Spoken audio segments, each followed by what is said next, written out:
he is. It's a sandpiper. It's a sandpiper and ducks in her.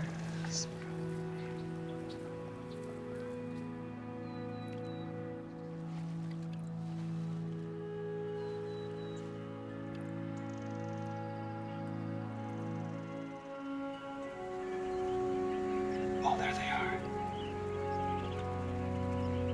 Dude, there's thousands of them.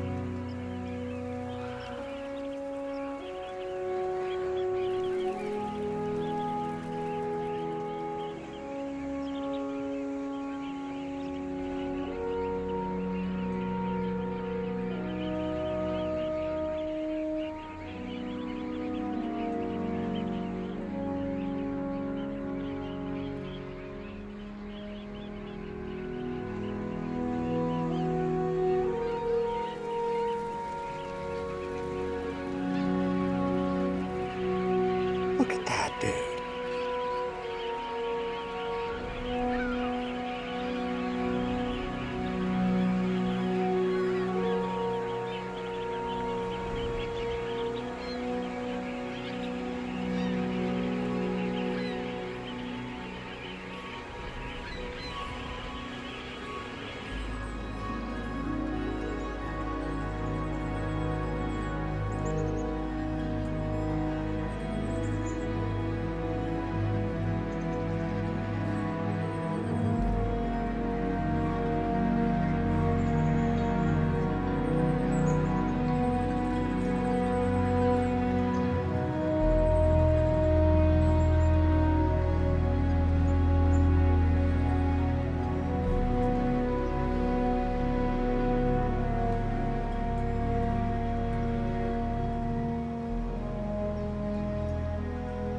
The Fraser Estuary is in danger. And unfortunately, I have no idea what the Fraser Estuary is. This film is my way of understanding this ecological wonder.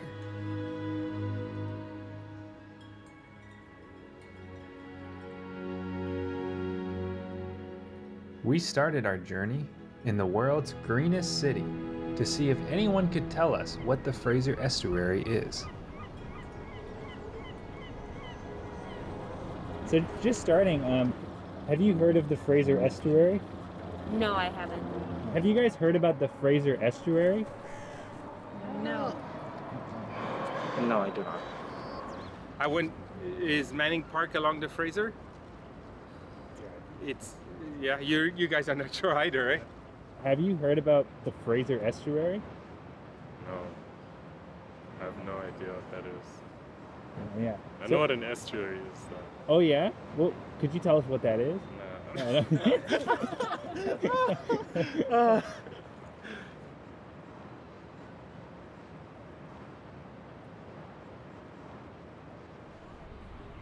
Feeling lost, we decided to find an expert for help.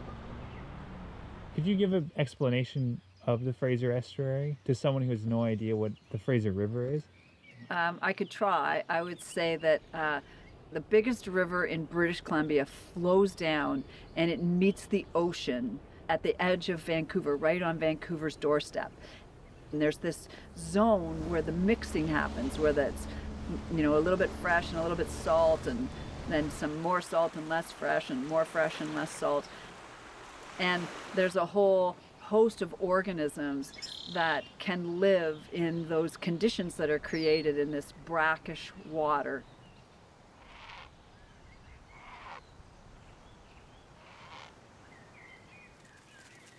The life that is here, whether it's avian or, fish or mammal, that all of these connections that are made and move through the Fraser are magnificent.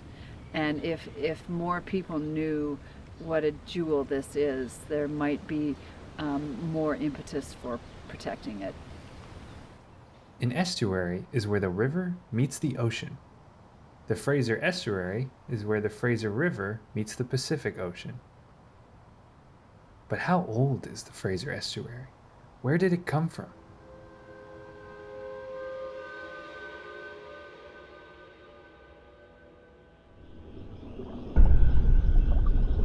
Many generations ago, in what is now known as the Camosun Bog, there lived a monster.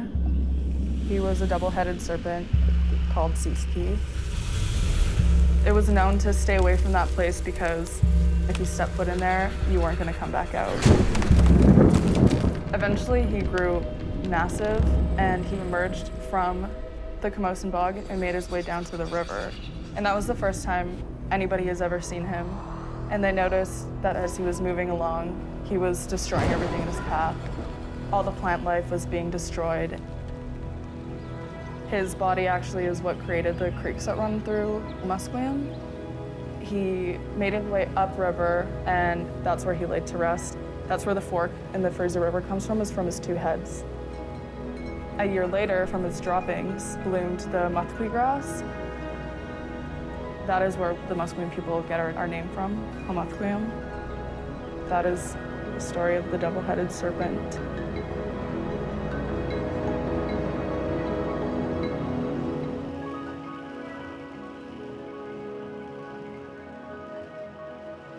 At this point, we thought it would be a good time to learn about the present and to see what it's like living on the Fraser Estuary. We headed to the fishing town of Ladner, BC.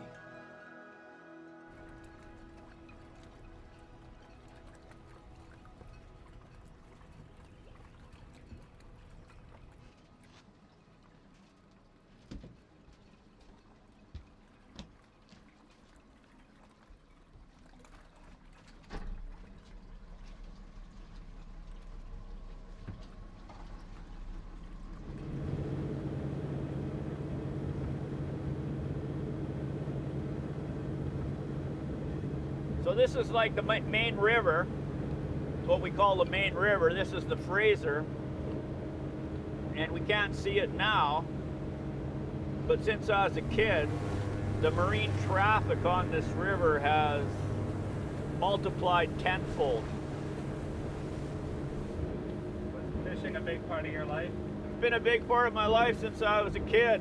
It's been my passion. My grandfather and my uncles, and they've all fished, and I always wanted to do what they did. So I always wanted to catch fish my whole life, and I still do. And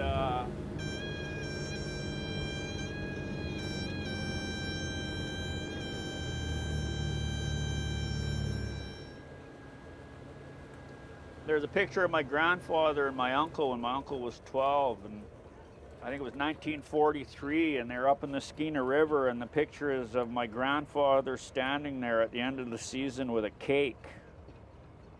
And the fish company gave him a cake for catching more fish than anybody in the whole river. So after I knew about the exploits of my grandpa and my uncles, then I always wanted to be that guy. And then they taught me, right, how to fish, and a few times I was that guy. So it's like family legacy, I guess. How's the fishing been this year? Terrible. Terrible. Like the Fraser River, there's no hope of it.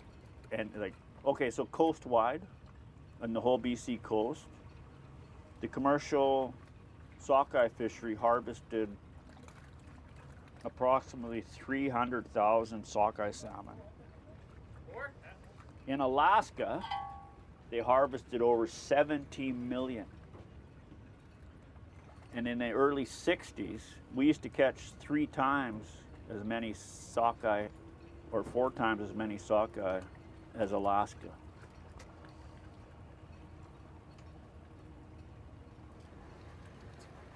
Hey, you guys are with a local legend, eh? Right man. We call him the sockeye whisperer. The sockeye whisperer. My Uncle Lynn. Thanks, Jeremy. What does he mean by that? I've caught a few fish in my life. Yeah, his dad and I are best friends growing up, right? Same thing. Grew up around the river, fishing together up and down the whole coast. We just stay on the water, right? thirsty. Just want to go check something. Just give me a sec. I send pictures to my girlfriend when I'm doing water taxi work, and last week there's killer whales all along here, like I was telling you in September. But hopefully we can see a killer whale or two. Been on the water my whole life, and I can see things. Like fish jump. Oh, there they are. There they are. Whoa, Chris, we see him. Right there, right there. In front of us. See? See? Did you see it? Yeah.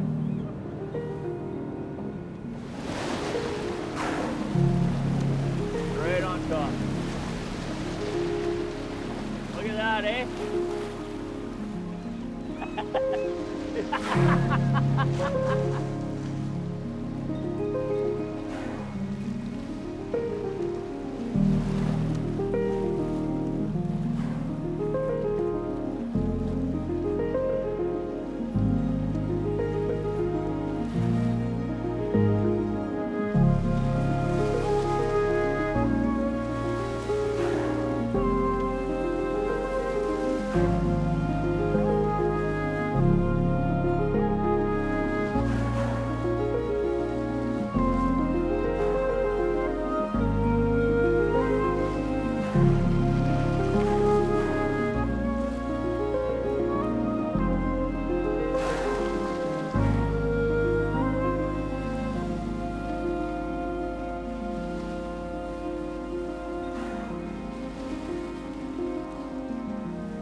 Oh my God, it's hot.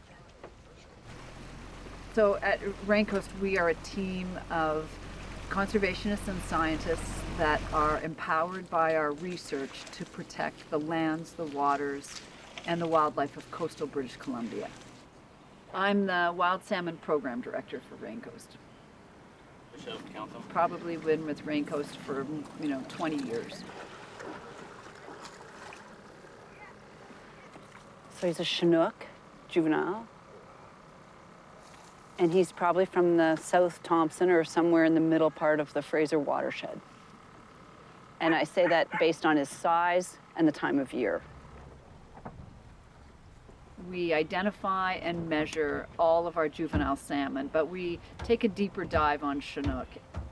Their role in driving nutrients and energy in North Pacific coastal ecosystems is really founded on the abundance of those salmon. And all kinds of other species have evolved to either depend on their timing for energy needs or their contribution back as nutrients into ecosystems.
little fry, when they emerge out of the gravel, historically they would hang out in these little eddies and these little streams, and they'd slowly make their way down to the mouth of the Fraser, and then they'd hang out around the coast and in these safe little salt marsh and eelgrass, and then finally they'd make their way into the ocean.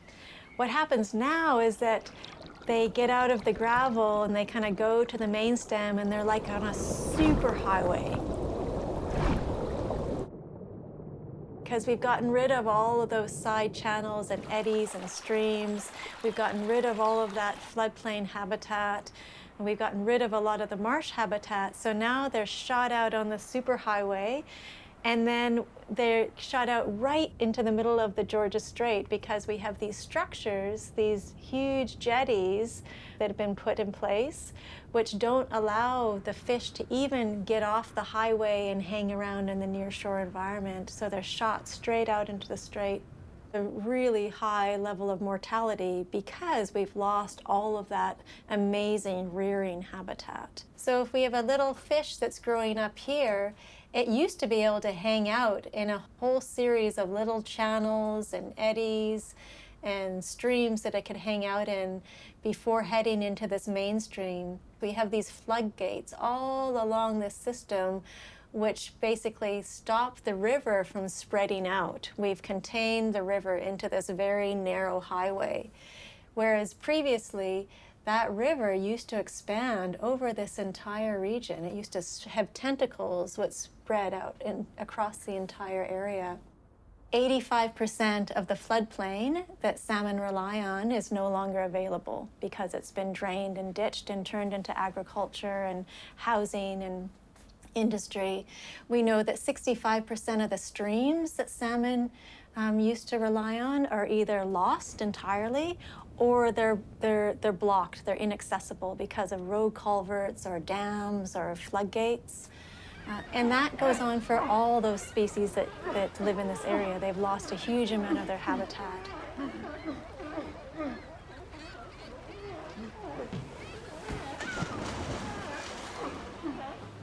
With the help of the team we met at Raincoast, we got to see an up-close look at one of the major developments in the Fraser estuary.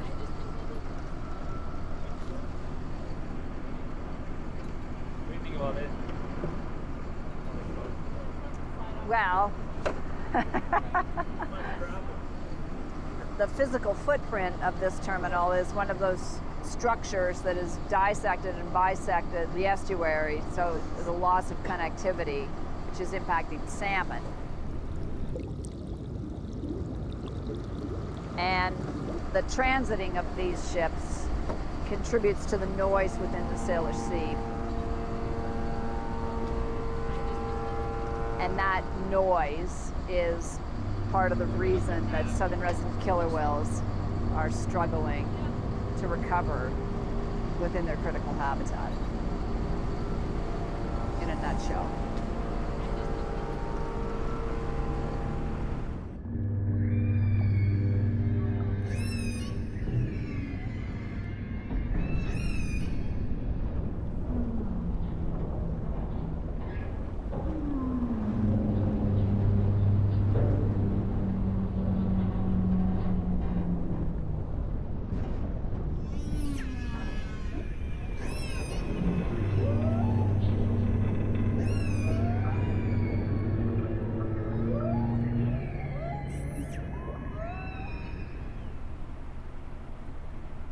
The conditions have only gotten worse, and so the potential to recover whales in 2015 was greater than it is now, and we continue as society to make decisions that are ultimately just marching this population of southern resident killer whales closer to extinction all the time.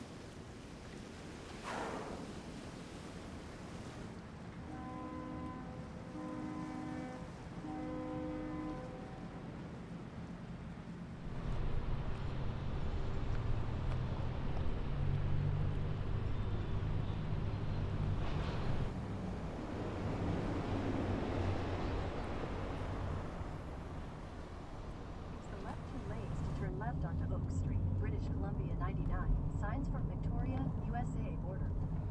Okay, so today we're heading to the Roberts Bank Terminal. The Roberts Bank Delta Terminal. I think it's just called the Roberts Bank Terminal, owned by the Port of Vancouver. This is Terminal 1, technically, because the port wants to build a second shipping terminal, a second huge terminal facility.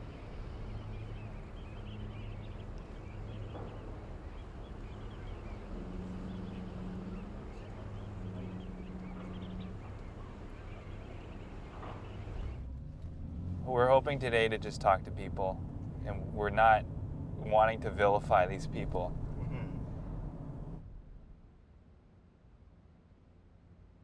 Hi, my name is Brendan Chu.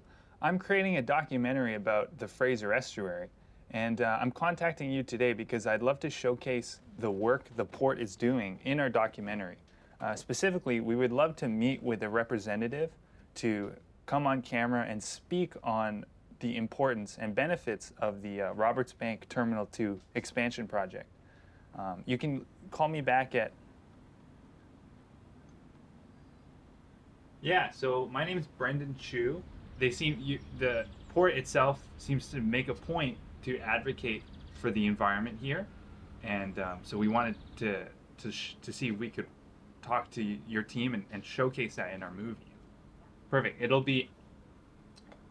Sorry, no worries. Yeah, you too. Awesome. Bye-bye.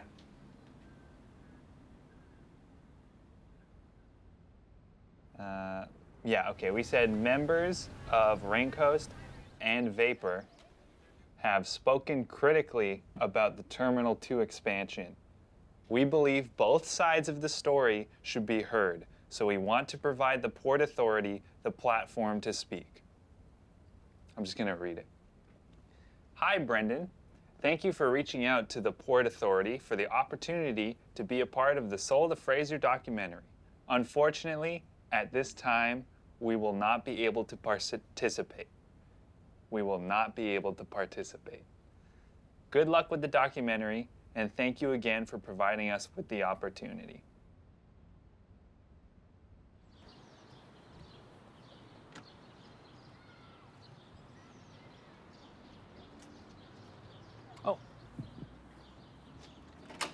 Hi there.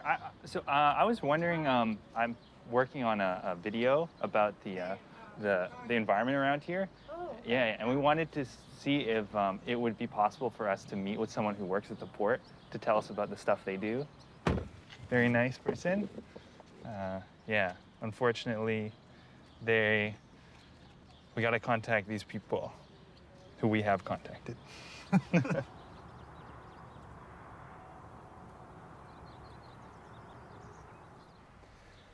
Okay, let's think about this. Okay. Hi, we're making a project about the area, and we were wondering if we could, and we wanted to see if we could film some shots of the work happening here and interview some people. Do you think that could be possible? Okay. I'm just gonna drink water. No, I'm just gonna throw that up.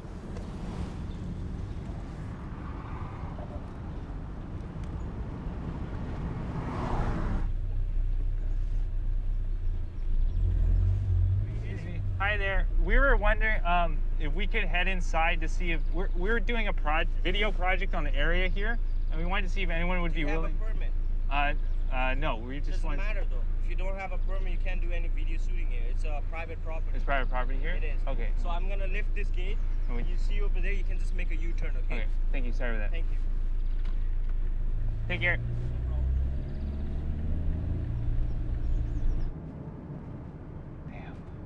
They get you right at the start.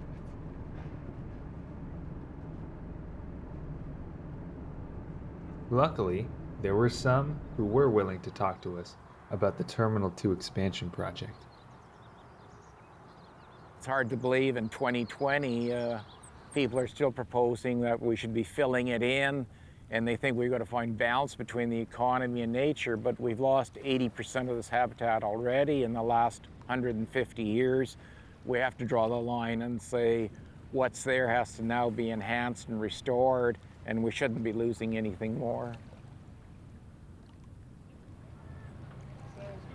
And probably the biggest threat to the estuary is the Vancouver Fraser Port Authority and their chief executive officer, who believes that the estuary is for industry to take, and we don't have to protect the estuary to any significant degree or the farmland around it. And this simply has to change. We have to get after our politicians, provide great leadership, and do a better job.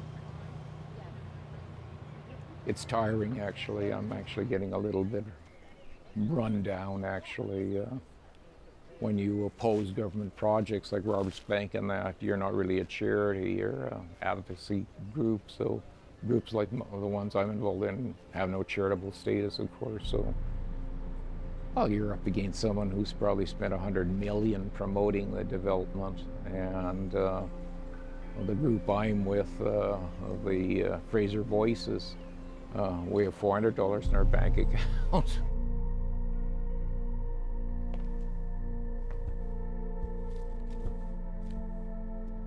This is where I do my work. I think a lot of probably working offices look this messy. You still talk to any of these people? Oh, that's when I left DFO. I had a lot of good friends, and a lot of people thought I was sort of a champion, one of the few people that was willing to stand up to the minister and deal with newspapers and stuff like that. So I got along with almost all the staff. So I got a good send-off when I left.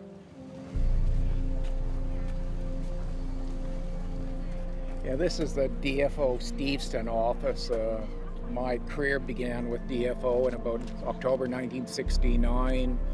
I started to get a bit disillusioned. I think what probably most upset me was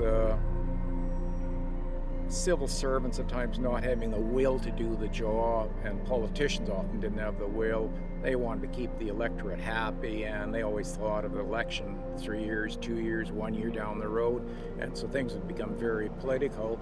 And actually, truth wouldn't be that important at times, really. You ignore data that doesn't support your case, and things like that really bothered those of us that had some ethics and thought there had to be a higher level of morality in government.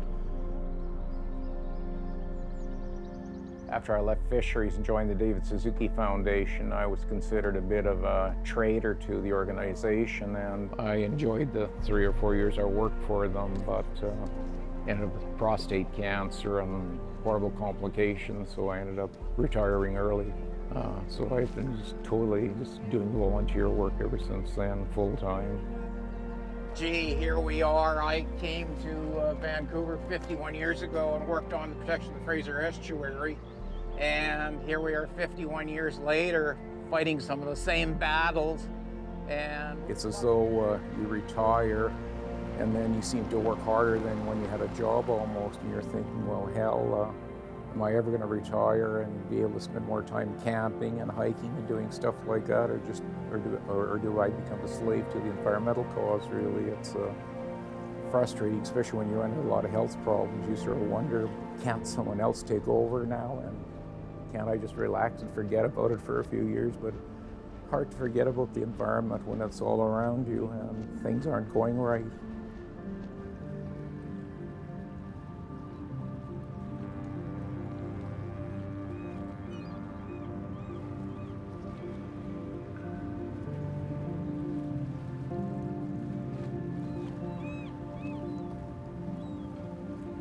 Specifically for Terminal 2, have you guys been doing anything to try to stop that project? Yes, so we were interveners in the review process that was led by the federal government, and Rain Coast, with our lawyers and our partners, put forward evidence that identified the likely or probable impacts that would accrue to certain species if this project was to go ahead.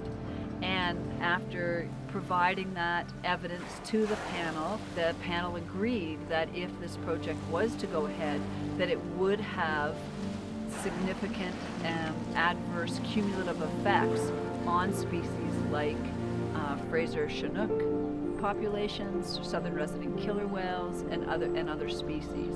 And now we are asking the federal government to reject this project. The government is the one making this decision. The port can advance its case, but the federal government is the one that has to look at the fact that they've enacted laws to protect threatened and endangered populations and species. And if they're going to ignore those laws and proceed with projects that they know have adverse effects, then they're not upholding the laws, and they make a farce out of the laws that we have.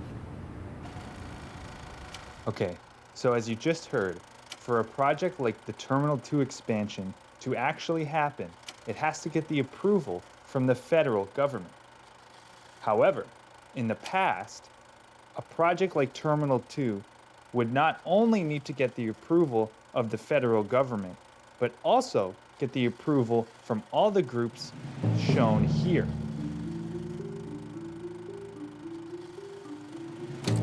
This was made possible through an organization called FREMP.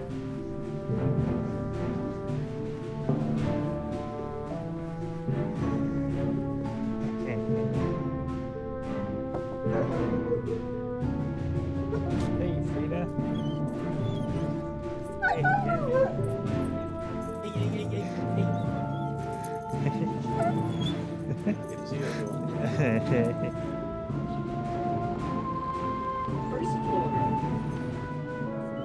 How would you describe FREMP to an 8-year-old? A FREMP, the 8-year-old, he'd just say it was, FREMP was a governance plan where people got together and agreed to cooperatively manage a shared management program for the Fraser Estuary. So rather than have one individual manage it, it was managed cooperatively.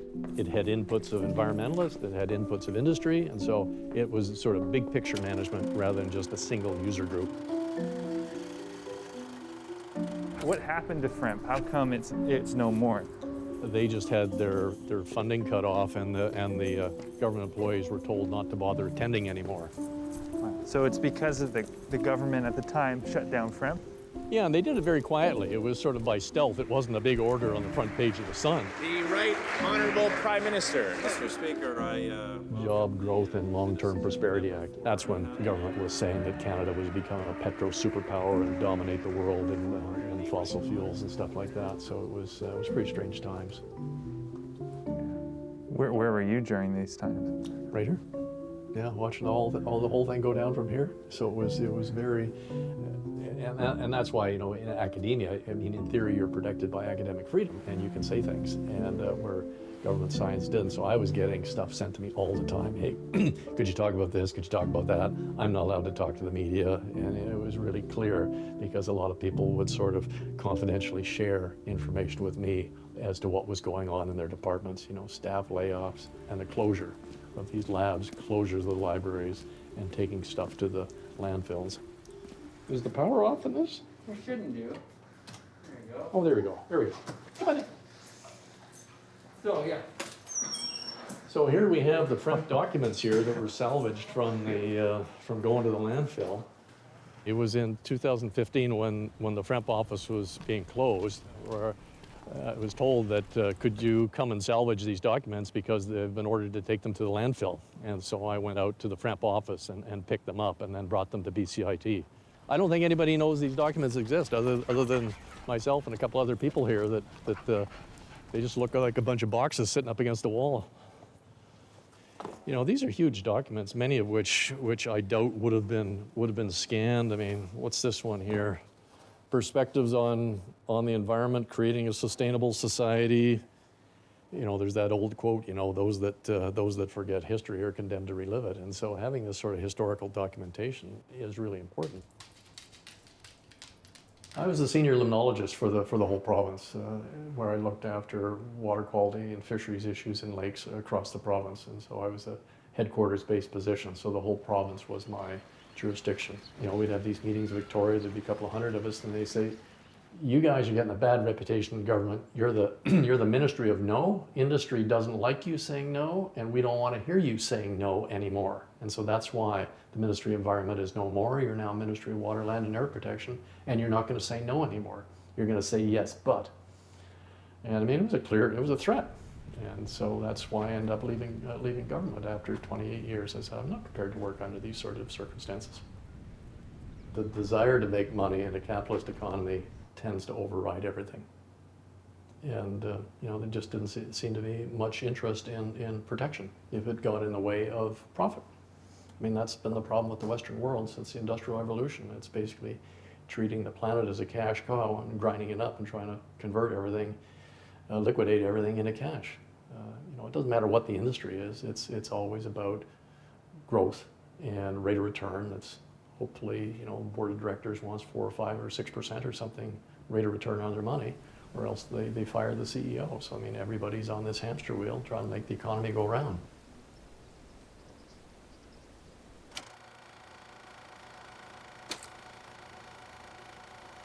As we awaited the Terminal 2 decision, we were busy uncovering something else.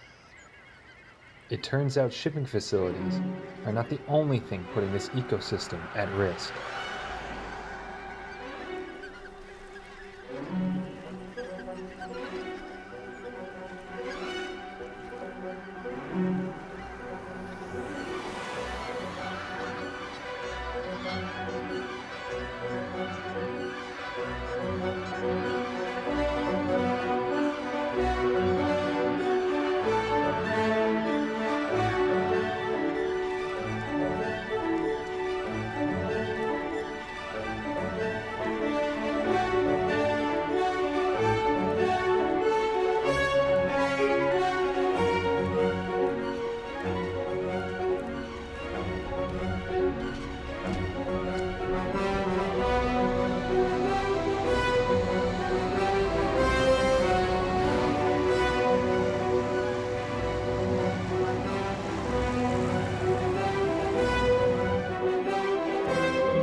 Can you explain where we are today? Yeah, okay, we're on Sturgeon Banks, in the northern part of Sturgeon Banks, which is right next to Richmond. And we have about 3 or 4 kilometers of mud flat and sand flat before you get to the ocean. And in this direction, you have marshes all the way up to the dike. And in 1980, when I was here doing some surveys, the marsh would have been continuous from the dike all the way out to here. And I don't know if you can see, but Eric Bulk, that guy, he's right at the leading edge of the marsh right now. That's how far back this marsh has receded. So in 2011, I came back here again, repeated those transects, and I found that the marsh had actually receded back about 400 to 500 meters. So we've lost a lot of biomass that would have been contributing to the food web of the estuary.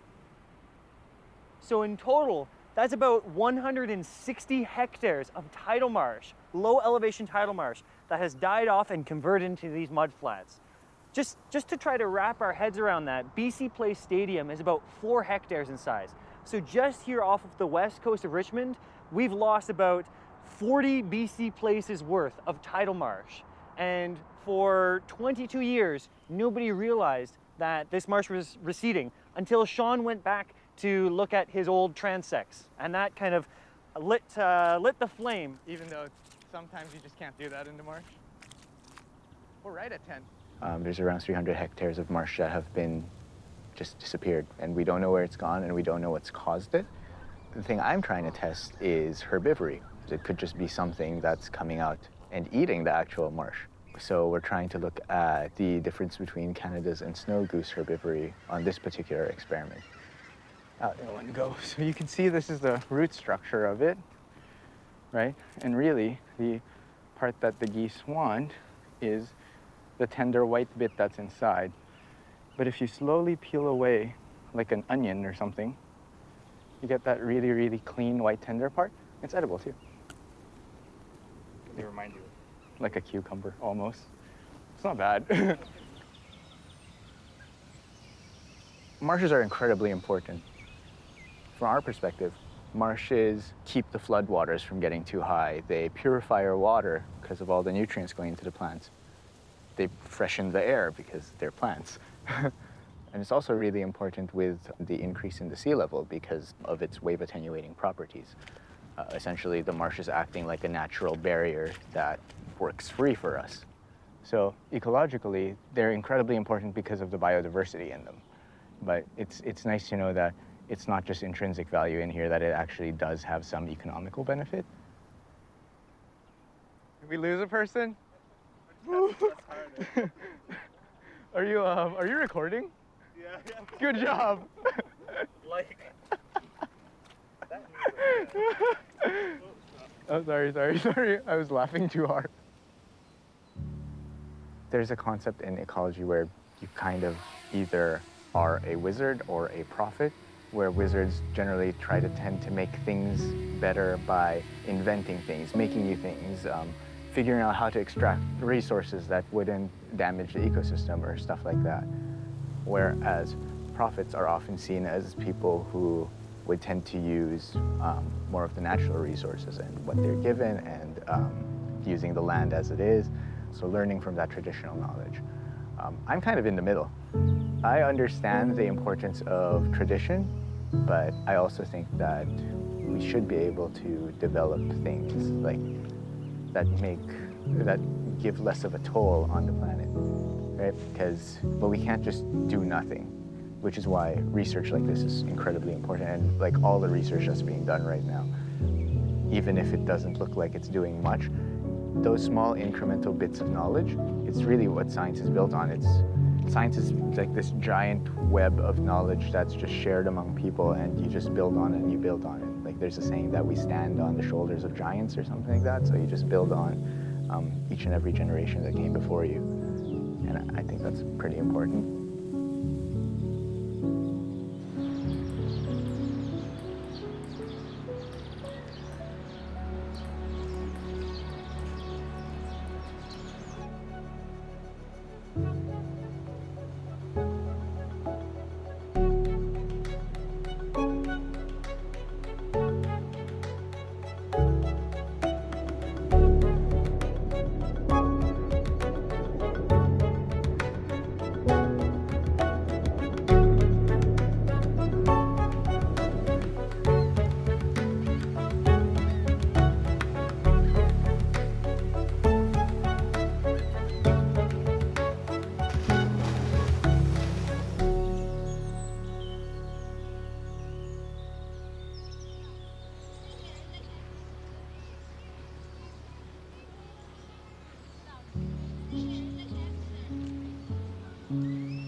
Yeah, I don't see any in flower at least. They might be here, but just not flowering yet. Oh well.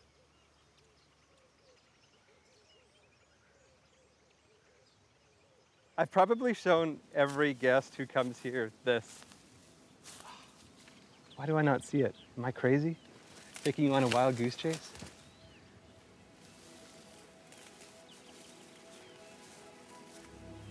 This is it. Now you understand how in a field of purple it can be hard to see them sometimes. So this is our blue-listed Henderson's checker mallow.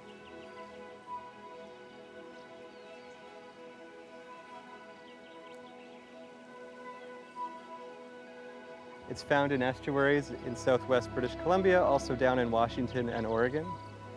It's also hermaphroditic, so it has some plants that are both male and female, but it also has some that are only female. But more than anything, I find it's just pretty to look at. I think the reason they're not as abundant as they could be is simply habitat loss, and not a lot else. All the more reason why we should consider it a sensitive and threatened species. So just a few months ago, I came across this map of the Fraser, and it basically displays the vegetation that was here 150 years ago. And it's just staggering to see what once was here, looking at places like Richmond and Delta, those floodplains, and how enormous a lot of these marshes were. So I think it's easy to work in a place like the South Arm Marshes where we are today and really get this sense of, wow, this is pristine, and this is amazing. But I think we also have to look back and be reminded that this is just a fragment of what once was. And I think it also just emphasizes how important it is to preserve and protect these areas better that are these remnants. Okay, pause. Are you seeing anything in common?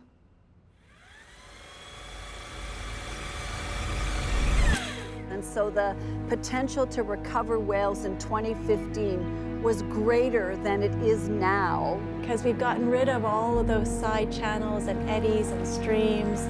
We've gotten rid of all of that floodplain habitat.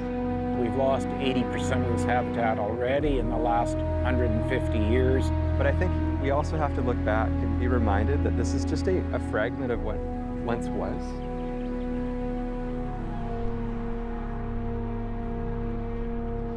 This place that I live so close to is disappearing right before my eyes. How can this happen in the greenest city? Okay, so just starting off, do you care about the environment? I do. Yeah, it's really important, you know, it's what's around us, and if the environment's like messed up, then we're gonna be messed up, obviously. Like, we all need to do better. How do you feel about the state of the environment? Like, do you have hope for the future? No. Wait, is that too harsh? Sorry, you might have to intercut there. But I think for people who have kids, they will wonder what kind of world that they're going to leave them behind, right? And I think that's why this generation of young people, they are really outspoken about what they want.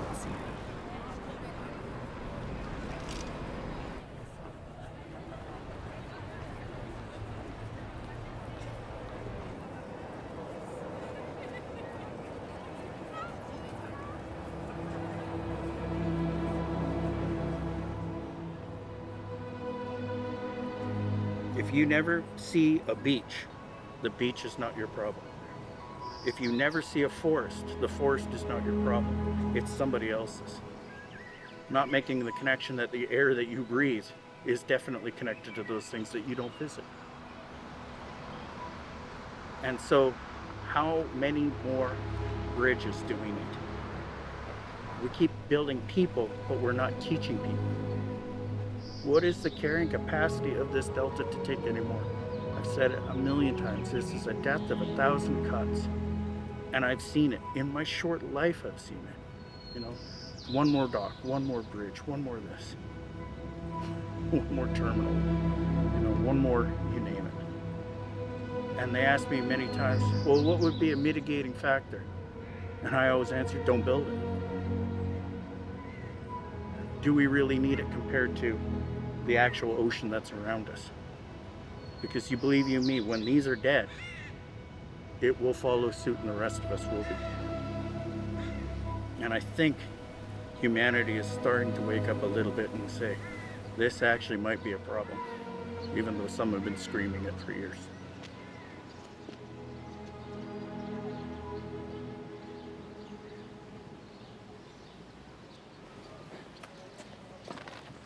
That's a weird one.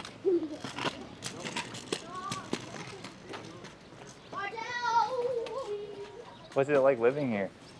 I mean, every one of them is my niece or my nephew growing up, because it extends out, right? So you just live with 1,600 your closest friends and family. And that's just here. And then I go over the island, or I go over down to Washington State, and oh, you're home. And then starts all over. It's a good life. It's the best life, actually. Some people don't even know where they come from, and I'm not allowed to forget.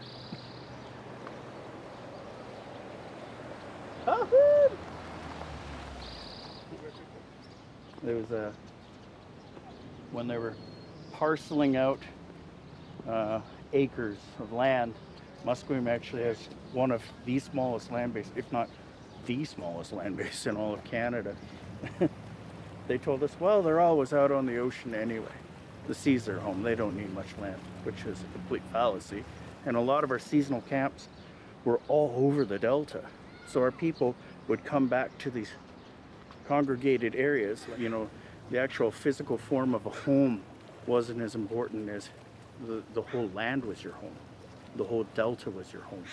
And to respect it everywhere you went, and then to go see all your relatives. So, yeah, so in the end, because our people were scattered all over, according to a westernized sort of view, they only need this little area, because we can basically shove them onto this and they'll survive, because the rest of the time they're out on the ocean and they don't need much. So what a horrible sort of thing we lived with. But the thing that they did cite was true. The ocean was just as much our home as the terrestrial piece that it is. You can't really see one without the others. You know, we were never a conquered people. This is unceded territory for the purpose of, we were dealing with trying to recapture or rebuild who we are after wave of plague. Of course there's no fight. People are building up around you. We had bigger fish to fry, quite literally, just to make sure that we get through life in the day. Our voices were silenced, put off to the side, and then this is what happened at the end of it.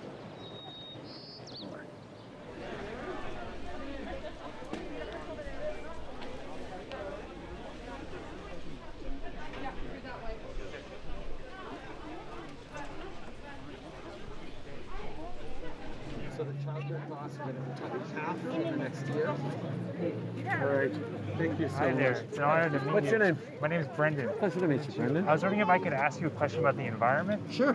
Have you heard of the Fraser Estuary? Yes, many times. Oh, how do you feel about it? We need to keep protecting it. That's one of the reasons we're investing so much in the recommendations of the Cohen Report on salmon, why we're continuing to move forward on historic amounts of protecting our coastal areas. When we took power in 2015, 1% of our coastal marine areas were protected in this country. We're now up to 14%. We're on our way to 25% by 2025, 30 by 2030. Thank you. How do you feel about the Terminal 2 expansion project? That's one that is continuing to go through various environmental evaluations. We're going to lean on science for this. I understand how potentially vulnerable that ecosystem is, particularly when you look at the southern resident pod of killer whales. But we have to base ourselves on science as we move forward. In general, on the environment, our party is the one that has the strongest plan as evaluated by international independent experts on it. We get an 8 out of 10 by Mark Jacquard, support by Andrew Weaver, the former Green leader. The NDP plan, which is unfortunate because they're supposed to be progressive as well, is rated an abject failure because they're not doing enough, both in ambition and concreteness, that's going to be able to move us forward. Anyway, thanks for your questions. You want a picture? Yeah, that'd be awesome. Here, Thank Ron, you so Ron, much. come on, okay, you get Ron a little on this one. Thank you so much, both. Thank you so much, Brendan. Great question.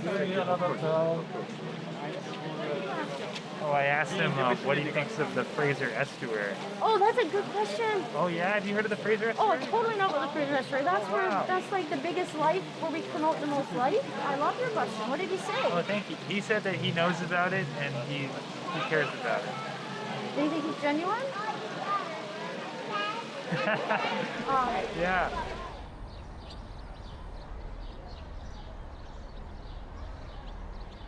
Oh, of course I forgot my swipe card, but I'll knock and someone will. I do this every week. I forget my own card to my own lab. Hey, hi, Abby. If you don't want to be on camera, now's the time to exit. And what I was just wanting to highlight is that there's going to be a decision about whether the Terminal 2 at the port of Vancouver goes ahead. So this is an expansion of the current terminal. It's essentially doubling the size of that terminal. That's the proposal. So it's a big deal if this port goes ahead. The port is arguing that that they need it, that we have an increasing demand for goods coming in, and without it, we'll lose our competitive advantage to the US. But there's a bigger conversation here about the type of future that we want to have. Yeah, at some point, we need to stop saying yes. We haven't had any brave leadership yet in terms of saying no to major developments.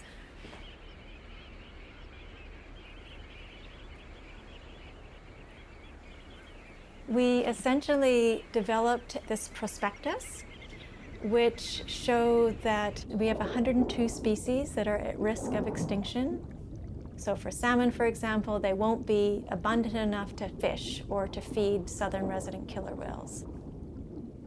We found that for an investment of around $400 million in a range of actions from aquatic habitat restoration, pollution control, implementation of green infrastructure, and a bunch of other actions, that we could recover all of those species. We could get all of those species up to a level where they have a good chance of thriving and surviving in 25 years' time. So $400 million seems like a lot of money. If you break that down, that's around $15 million a year over 25 years. That's about one beer or one cup of coffee per person in the Lower Mainland. And so if we all just invested, raised a toast to the Lower Fraser once a year, we could generate that income needed to invest in those strategies. How would you see that realistically happening? There's a major thing that's required to make that happen. So when you look at the current state of the Lower Fraser, there is no single governance body which is responsible for the well-being of plants and animals and ecosystems. The body which probably has the most influence in the governance of the Lower Fraser would be the Vancouver Port Authority. And that's not a good thing for the environment. We need to put in place a governance body made up of First Nations, federal agencies, provincial agencies, and municipalities to work together for the sole purpose of making sure that these species and ecosystems persist into the future.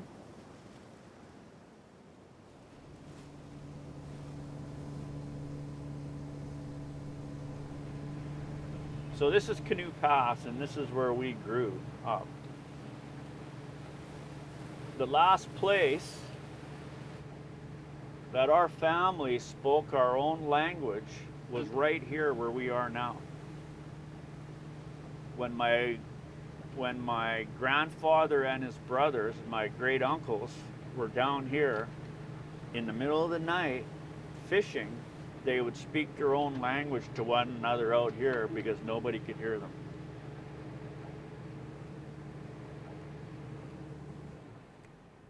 It was law in those days for Native children to go to these residential schools. So my grandfather, his mom and dad took him to Cooper Island. That's where the residential school was. They tied up to a dock, tied up to the dock. My grandfather jumped off their boat, hopped on the dock, and went up the ramp, and coming over the hill towards him were men in black and white robes. My grandfather was only 5 years old, turned around to run back to his mom and dad's boat. And they were already untied from the dock, waving bye to him. Our village was in Lamulchi Bay, and the British gunboat, the HMCS Forward, I don't know the month and the day, but it was 1863, and it dropped anchor, opened up the gunnels, pulled out the cannons, and just basically took target practice on us. And they bombed our village. Because of the bombing and being dispersed, we don't have a land base or all the same rights in the Coast Salish community like other Coast Salish communities. So that's a little bit about our history. So we originated in Lamulchi, so we're Lamulchi, but Canoe Pass, we call ourselves Waleetsum, and Waleetsum means like the bulrushes, right? So we're Waleetsum from Canoe Pass, but basically, just the way things went, there's none of us there anymore either, but it's like designed by the government, right? To extinguish us. It's like I say, it's so long and drawn out, and it's really, yeah, it's not good. Like my cousin said, stand us all on a dike and tell us we're not Indians.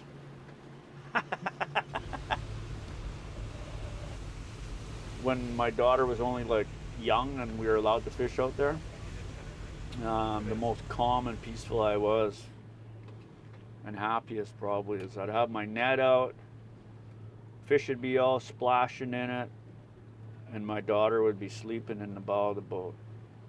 So she was safe and I was happy, right? That was, yeah, that second to none for me. Out there where my ancestors fished and spoke our language, net was full of fish and my daughter was sleeping in the bow of the boat.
This end of where the trees end there, forward is the North Arm Jetty, which was actually put in, man-made, in order so that they could dredge the river in here as well. Because this is that sort of, some of it was intertidal, and then as it moved out, it was in flats. So you'd go out and you'd have about 2 feet of water, which was always, for the Musqueam people, always a tactical advantage. Because you would have to know which slough to come in to safely get in and out. That's why our welcoming protocols, we would dispatch warriors to go meet people. And do you come in peace? If not, we had an answer for that. If they did, we'd escort them in through those little sloughs so they wouldn't get stuck. And if they changed their mind and they wanted to start a fight right where your feet are, well then by the time we chased them out, they wouldn't know how to get out either. And we'd keep fixing the problem. So. And when you came in, those welcoming protocols meant that you were folded into the Musqueam family. So you were taken care of. So that's why those are important in this area. But that, after they put that jetty in, we went from white shell beaches, so like bleach white beaches, abundance of wildlife and fish like you wouldn't believe. They dredged it, and now we have this sort of muddy clay composition that's all over our beaches, which then turn it into a dead zone. So right behind me on the other side of these bushes is Musqueam Creek, which runs through Musqueam and is the last wild coho salmon stream. And as you can see, they come straight out, dump into a high flow river, have really no area to build up any sort of salinity in their body because of lack of those sloughs and drainage that were gone, and then straight into a dead zone, which is depleted of oxygen, and then bang, they're out in the saltwater chuck. The fact that they're here is an absolute miracle and shows me the strength and tenacity that those fish have is really something to be admired. They were spoken to us like relatives.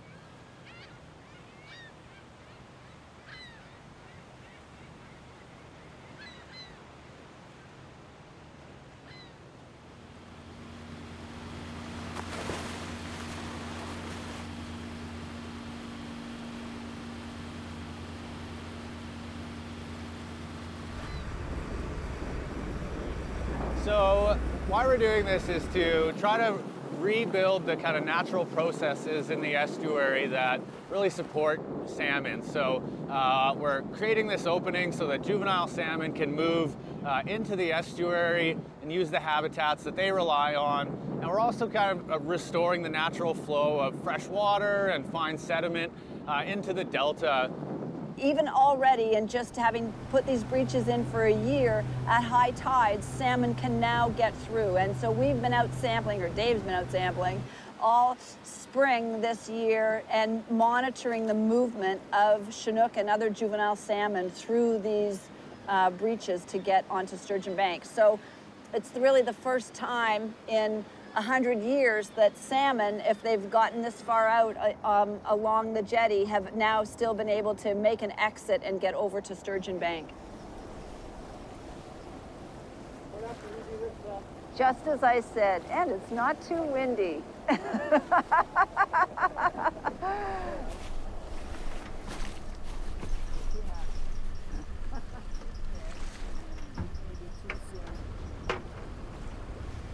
Sometimes we can get like almost skunked when it comes to juvenile salmon.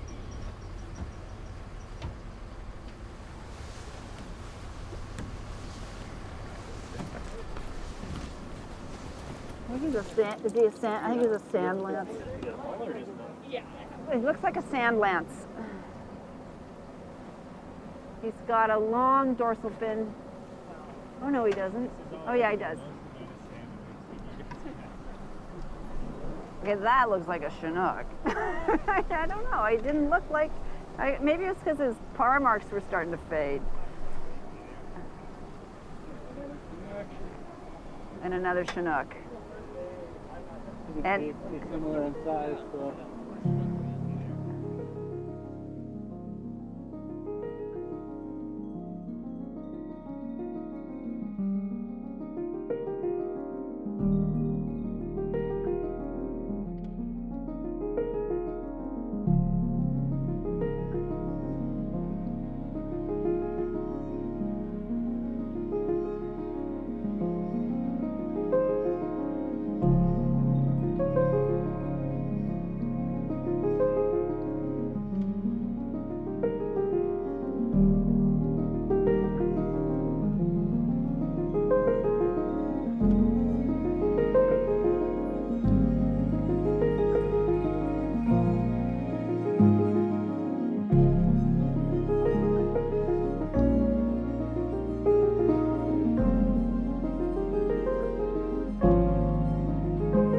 Because these are species that are already under multiple other threats, at some point you just push too much, and no matter how we want to look at it, it really all comes back to humans.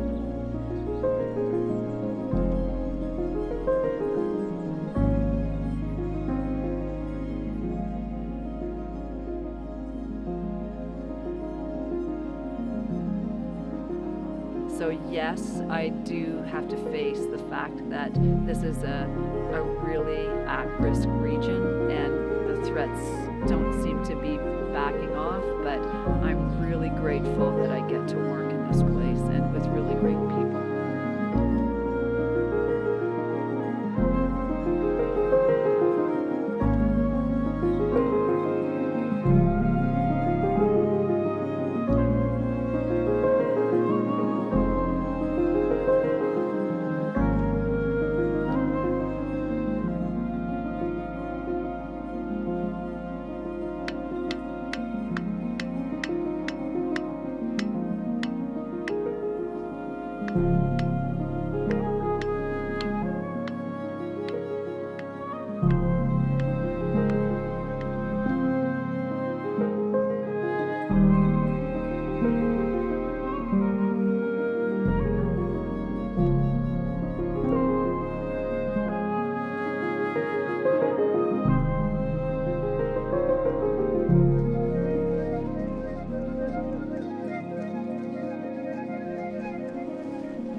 There's a lot of evidence that against this port development, and there's also, I think there's a possibility of this port potentially not going ahead, but an alternative going ahead.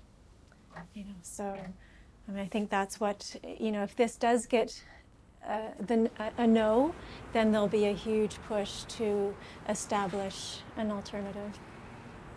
But I think a more important question is, what is that alternative? Like, maybe an alternative is to stop buying as much stuff. We need to start valuing other things, relationships with people, like experiences, rather than valuing the next gadget that we can buy on Amazon.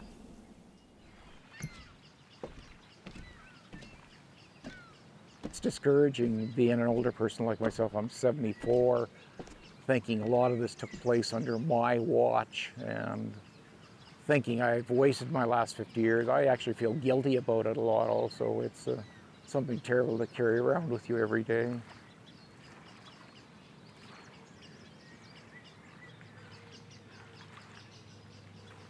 Banana split makes me happy. Yeah. Yeah, those things are wicked.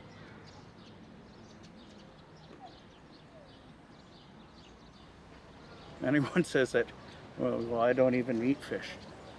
But that river is part of where you're breathing your clean air and your oxygen, the water that you drink out of the tap, all the other things that you have, the biodiversity, how we know that everything's connected. When those fish go up, they're rotting carcasses, and what that puts into the Fraser River afterwards, that beautiful chain of life. And to understand that sense of responsibility and to be able to take that mantle up and say, yes, I want to be the one who changes that. That is going to be worth billions and trillions of dollars.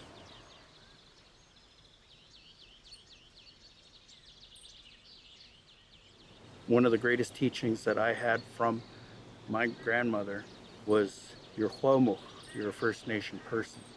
But she said, it doesn't mean you're Indian. It actually means you and the earth, like you belong to each other. And I've had it told to me by other uncles and aunties so many other times. When you belong, that is stronger than an ownership, the right and responsibility. That is like your mother. And he goes, can you sell me? No. Can I sell you? I hope not. But you have that responsibility to care for each other. Mother Earth will look after you if you look after her.